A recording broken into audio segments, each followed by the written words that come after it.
অ্যাস্থেটিক্সের এবং রিজুভিনেশনের ক্ষেত্রে micro needling খুবই কার্যকরী এবং খুবই প্রচলিত একটি পদ্ধতি। আমরা একটু মাইক্রো ইনজুরি করি, এর ফলে দেখা যায় যে ওখানে একটু ছোট ছোট ব্লিডিং পয়েন্ট তৈরি হয়, নতুন টিস্যু রিজুভিনেশন হয়, নিউ টিস্যু ফর্মেশন হয়।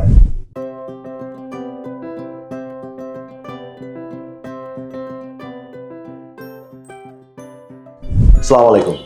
কথা বলবো মাইক্রো নিডলিং নিয়ে।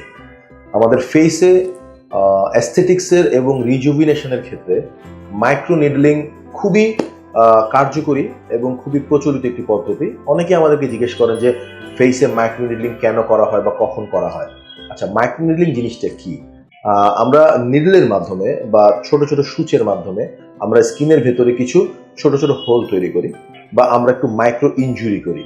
এর ফলে দেখা যায় যে ওখানে একটু ছোট ছোট ব্লিডিং পয়েন্ট তৈরি হয় এবং এখানে ইনফ্ল্যামেশন বা একটা লোকালাইজ প্রদাহের সৃষ্টি হয়, যেখান থেকে দেখা যায় যে নতুন টিস্যু রিজুভিনেশন হয়, নিউ টিস্যু ফর্মেশন হয়, ব্লাড সার্কুলেশনটা বাড়ে, কোলাজেন ফর্মেশন হয়। এর ফলে উপকারিতাটা কি? দেখা যায় যে যাদের মুখে ব্রণ পরবর্তী গর্ত রয়ে গেছে, পক্স পরবর্তী গর্ত রয়ে গেছে, বা কোনো জায়গায় কোনো আঘাত বা কোনো সার্জারির কারণে ফেসের কোনো জায়গায় দাগ গর্ত রয়ে গেছে, কাটা ছেঁড়ার একটা ছাপ রয়ে গেছে, আমরা এই প্রসিডিউরের মাধ্যমে মাইক্রো নিডলিং এর মাধ্যমে এই গর্ত, এই যে দাগ, এগুলোকে অনেকাংশেই আমরা কমিয়ে আনতে পারি। আমি অনেকাংশে কথাটা এই জন্য বললাম যে 100% যে স্কার আছে এটাকে টোটালি এলিমিনেট করা যায় না, কিন্তু দেখা যায় যে ক্ষেত্র বিশেষে 70 to 80% পর্যন্ত এই ব্রণ পরবর্তী গর্ত বা পক্সের পরবর্তী গর্ত বা সার্জারির পরবর্তী কোনো কাটার যে গর্ত আছে এগুলোকে মিলিয়ে দেওয়া সম্ভব।